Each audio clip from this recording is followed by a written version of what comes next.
Hey guys, Ayme, before we start this video, I have something to ask you. We're almost at 10,000 subscribers and I have nothing planned. I've been absolutely crammed to the absolute top of my schedule at the moment. I'm working really hard to get these videos out. It just takes too much time and there's stuff happening. I've got an internship now which I have to work 9 to 5. There's just too much happening for me. So I would really love to know, what would you like to see for a 10,000 subscriber video?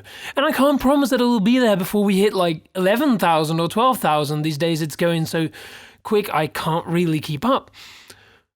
But please leave me a comment and tell me what you think I should do for a 10,000 subscriber special. Now without further ado, let's get into the video, shall we?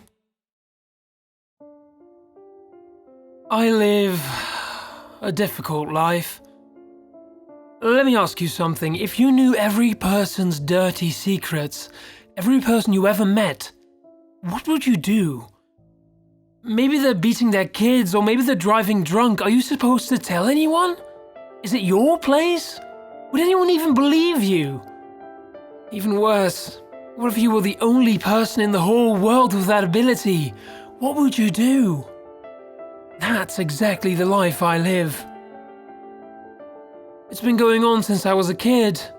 I don't remember the first time it happened. It's just always been a part of my life. This is the best way I can explain it. At the beginning of December last year, I was walking down Main Street looking to buy some Christmas decorations. As I was passing the dollar store, a middle-aged man with graying hair and a paisley tie spotted me. His eyes blanked and his jaw went slack. He walked over to me, looked me straight in the eye with a blank stare, and said, "In 1994, I cheated on my wife. I was out of town on business. It was a one-time thing.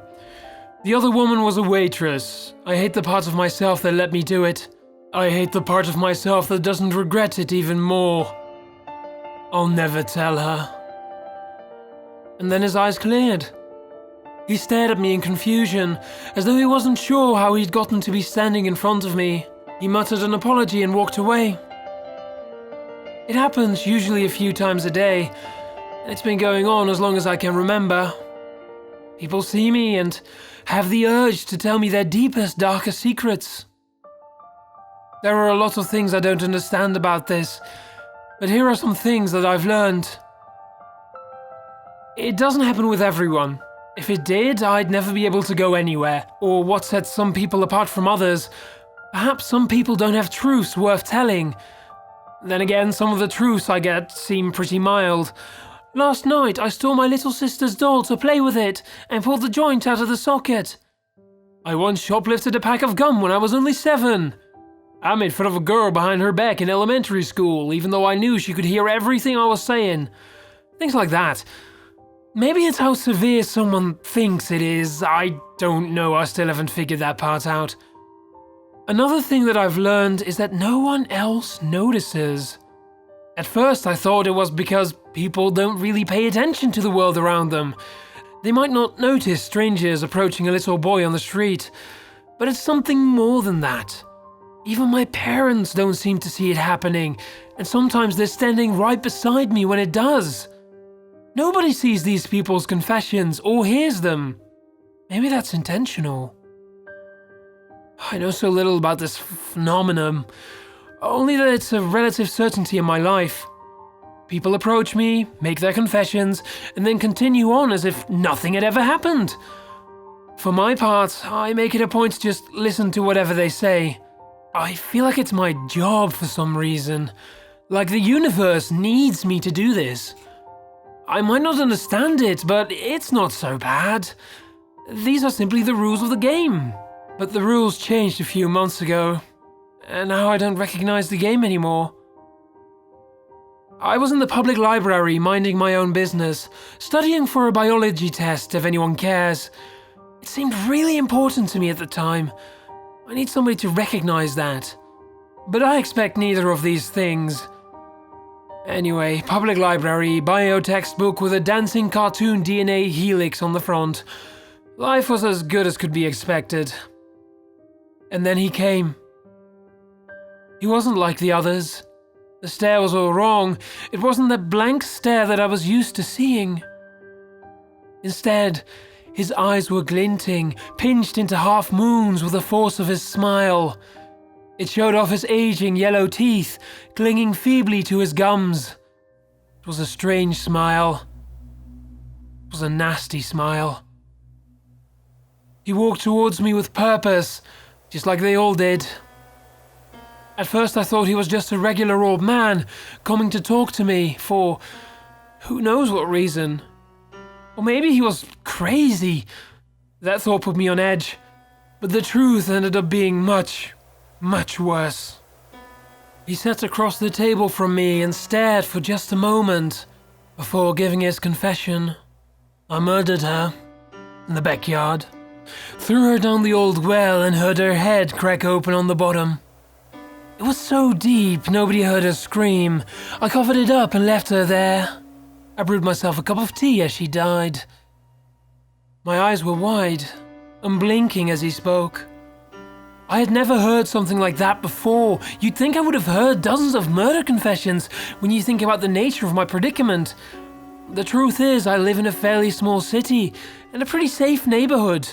I'd heard some serious shit, but this... never this. Once he finished speaking, his face blanked. He took on that look that all the others had, confessing. That was wrong too. Because he wasn't confessing anymore. He was done, it was over, so that look in his face, it just didn't make sense. He didn't even glance at me as he stood up and left the library. I sat at that table for another 2 hours. Too scared to move. Too traumatized to do much of anything.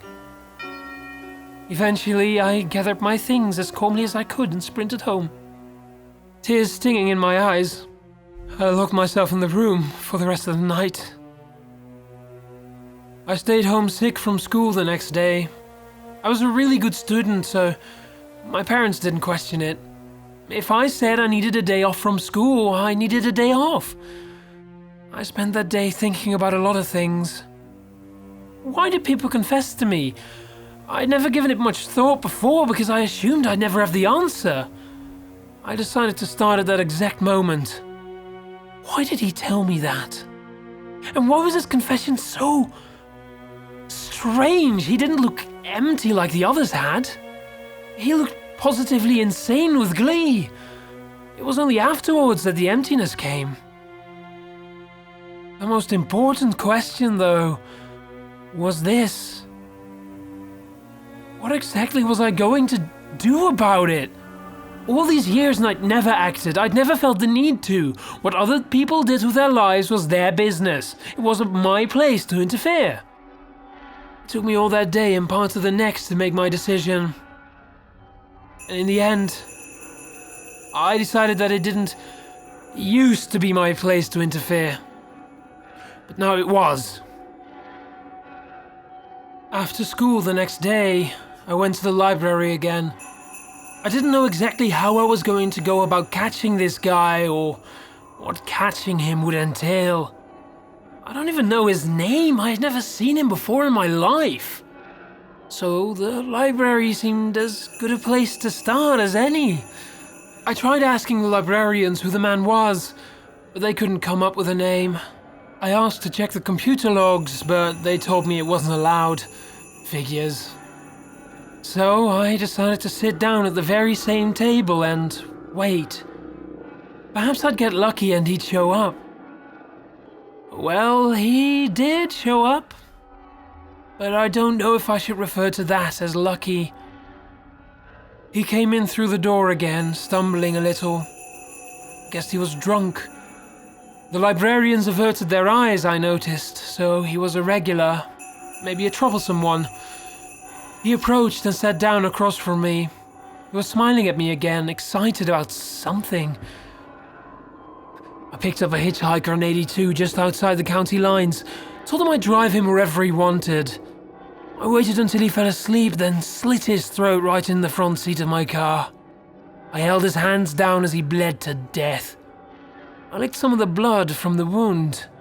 Gave me the biggest hard-on I've ever had. I think I might have blushed at that point, had it not been for the fact that all the blood had drained from my face. His face blanked out and he stood up again, abruptly leaving the library. I raced up to the desk and took one of the librarians aside, the nice one. She was short and had wavy red hair. She actually cared about her patrons unlike the others. "Who is that man?" I whispered, not because we were in a library, but because suddenly it seemed crucial to me to keep it a secret. She glanced nervously around and answered, "That's Rick Maddox. You'd best stay away from him. He comes in drunk all the time. He's bad news. The next time he's in and I see him bothering you, I'll kick him out." No, I stuttered. I needed to get closer to him. "No, that's okay. I can handle it." She looked at me skeptically for a minute, searching my gaze for something. Whatever it was convinced her because she nodded, the look in her eyes becoming thoughtful. "All right. But if he ever scares or intimidates you, just let me know. I'm happy to help." I left the library on a mission. Once I got home, I googled the name Rick Maddox and started digging through the countless profiles and articles associated with it. Eventually, after an agonizing process of searching and researching and narrowing down and discarding, I found it. It was just one article from a town about 20 miles south of us. It was dated 1973 and mentioned Rick Maddox almost in passing. The star of the article was his wife, Hilda, who had gone missing. The article included a picture to help with the search, if anyone has seen this woman. In the picture, a handsome, smiling man with dark brown hair stood next to a woman of equal measure, her fitted dress accentuating her curves and her dark eyes gleaming with intelligence. She, however, was not smiling. She almost looked scared. I recognized the eyes of the man in the picture. I was almost positive it was the Rick Maddox that had come twice now to the library to confess his sins. I wanted to convince myself that it wasn't him, that somehow I'd gotten mixed up, but then I saw it. In the background of the picture was a well. And I knew in my heart that whatever was happening was terribly, and I knew in my heart that whatever was happening was terribly, terribly real. And I was quite possibly the only person in the world who knew. The next day was a Saturday. I didn't have any homework, but I went to the library anyway. I had a plan. It wasn't a particularly good plan, but I was going to make it work anyway. I sat and I waited. The nice librarian, Mrs. Stanton, wasn't there. I couldn't decide if that was a good thing or a bad thing. Even now, I'm still not sure. Rick came stumbling in. He came to the table again. He sat down again. He gave me that same smile again. You get the picture. She was 8 years old, walking home late at night. I didn't even think before I snatched her up. Watching her cry was fascinating. It fulfilled something inside of me, made me feel whole, made me feel. I kept little pieces of her until they rotted away. The teeth, though, those remain. His face blanked out. He sat a little longer than usual this time before getting up and walking out. He didn't even notice when I stood up and followed. His car was in the back parking lot. I was horrified that he'd driven there in his clearly inebriated stage. But I didn't have much time to think about it. He practically fell into the driver's seat, groping about for his keys. I didn't give myself time to back out. I was convinced I was doing the universe's work, and hell, maybe I was. I slid into the back seat without him noticing and crouched on the floor. Up to that point in my life, that drive was the most terrifying, agonizing experience I'd lived through. He slammed the gas and brake so hard, I can't believe he couldn't feel me knocking against his seat. He swerved around the road and nearly went into the ditch more than once. I scrabbled desperately for any handhold as the car careened through the streets, taking us out on country roads to a dilapidated old farmhouse. A few tears of relief leaked out of my eyes when the car finally stopped and Rick got out. I remained crouched there for a long, long time. The reality of what I was going to do hit me with such force that I thought it might kill me. It took me hours to work up the courage to crawl out of the back seat, my sweaty hands gripping the blade of the knife. I could do this. I had to. I could hear Rick moving about in the house. He'd knocked something over and was swearing up a storm. I didn't go inside just yet. Instead, I made my way to the backyard, to the well. It was sitting there in broad daylight, as though it wasn't holding a hideous, rotting secret. It was the same well as the one in the picture from the newspaper. Thick wooden boards were stacked on top. I made my way over to it, my eyes darting back to the house in paranoia. I needed to keep the element of surprise on my side, but first, I had to see for myself. I had to be sure. It was hard, prying the boards off. At first, they wouldn't move. I tried using the knife as a crowbar, but I could tell it wouldn't be nearly strong enough. There was a shed in the backyard, so I ran for it and rummaged through the tools inside. It felt awful being in that shed. I was certain there were more secrets hiding in there, but I didn't need to know them. I just needed to know one. The rest would follow, I'm sure. I found the crowbar and went back to the well. Rick was still cussing in the house. I took a deep breath and ripped up the boards. I used my cell phone flashlight to peer down into the darkness. I didn't expect it to be so easy to see. I thought there would be years of muck and mud hiding what I knew was there.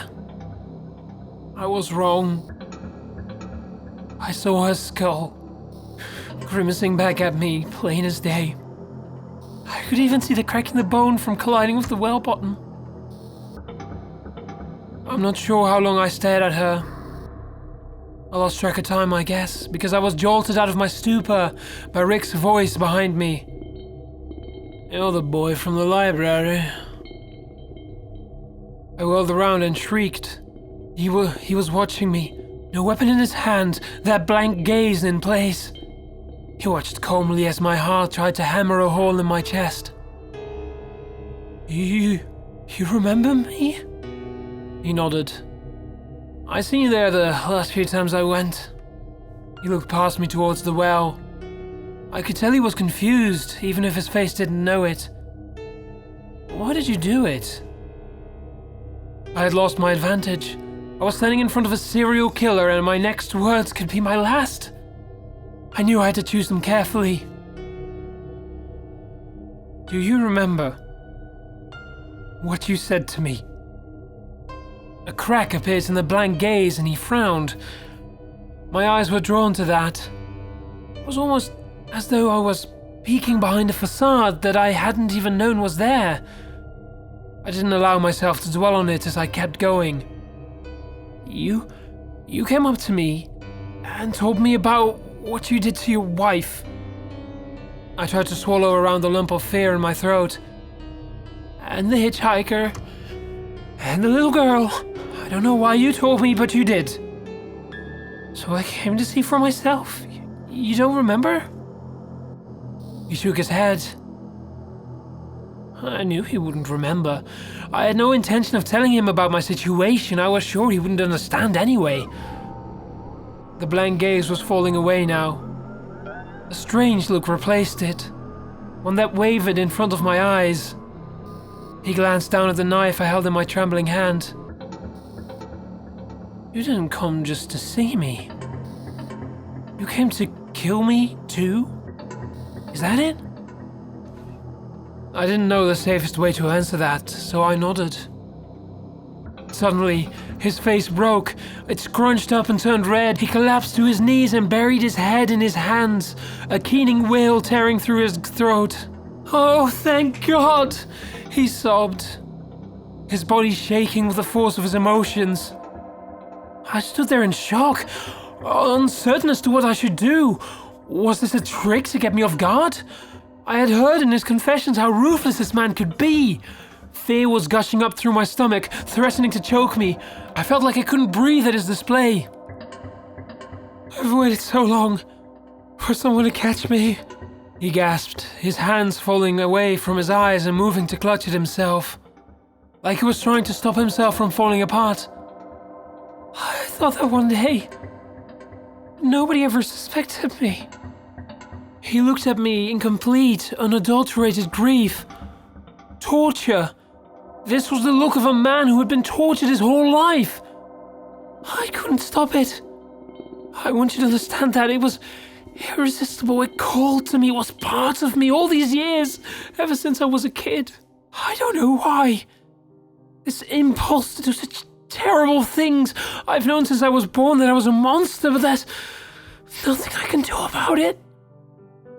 The sobs returned and he was silenced for a few minutes before continuing. So I didn't do anything. Not a thing to stop it. And as the years went on, I stopped feeling remorse for what I did to people. All those lives, gone. I let myself become a monster because I knew that's what I was destined to be. He looked at me again, his eyes shining with a kind of absolution, as though the fact that I'd listened to him had healed something inside him, something that had always been broken. But you know, you can stop this. You can deliver me from this. He staggered to his feet and I stepped back, my heels bumping against the well. What are you talking about? I tried to ask, but it came out in an unintelligible whisper. He understood me anyway. You're going to kill me. You're going to kill me because I don't want to live like this anymore. I never did. Can't you see that? The police will thank you. The world will thank you. You'll show them what I am. You'll tell them I rushed you. I tried to kill you. It was self-defense. They'll believe you. I shook my head so hard I could feel my brain rattle. All my big shot planning to carry off this murder because, yes, that's what it is, murder. And I couldn't do it. Of course I couldn't. Could you? Oh, sure, we all tell ourselves that we could kill someone if you had to, but to actually do it.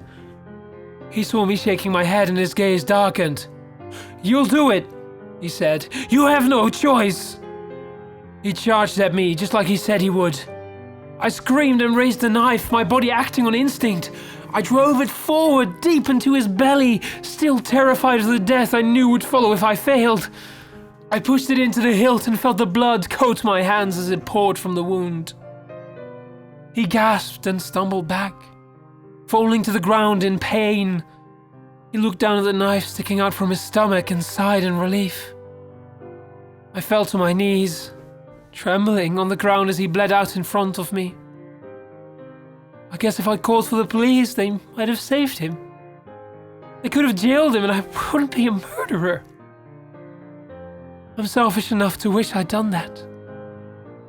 For all that people call me a hero, I can't help but think of the blood on my hands. I watched him die.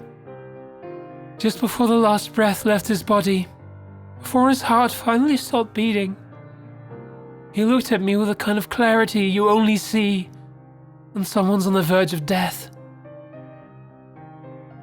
I loved her, you know. I did. My Hilda. He stopped breathing, and I started screaming. I guess Rick Maddox had neighbors because they called the police when my screams wouldn't stop.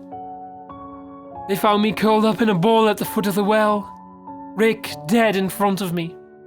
Any questions they had were answered when one of the rookies looked into the well and started screaming too. They found Hilda that day, waiting patiently at the bottom of the well, so that she could be put to rest. I gave the police my story from start to finish. The way he'd walked up and confessed to me about the murders for seemingly no reason at all. How I'd followed him, hoping to find out the truth. How I'd killed him in self-defense. it's all true in a way. Even if it's not the whole truth. I told them about what he said in the end too. About Hilda and how much he loved her. They didn't much care about that. The media painted him as a monster for all the terrible things he did. But that's not the whole truth either. The truth is, that man had something rotten growing inside of him. Something that was as much a part of him as his teeth or tongue or liver. Something that couldn't be controlled or eradicated. There was goodness in him too. But goodness can't always outweigh the bad. The bad things overcame him. The bad things made him into a monster. I don't sleep anymore. Sometimes after I've been awake for days, I pass out from exhaustion. I always relive Rick's final moments in my dreams. I watch the good die with the bad, wondering why it had to be that way. Why it had to be me. I think about the people who confessed to me. I didn't used to give it much thought. Why do they tell me the things that they do? Why does it matter? But now I have to wonder. The rotten thing inside of Rick. Perhaps everyone has it. Some people have a little. Some people have a lot. But it's there in each and every one of us. It's the voice that whispers racial slurs in your head when a black man walks by. It's the way your hand twitches to push that annoying person in front of you at the bank just to watch their teeth crack against the ground. It's the urge to punch your coworker in the face if he mentions his kids one more fucking time. Yes. Yes. I'm sure of it now.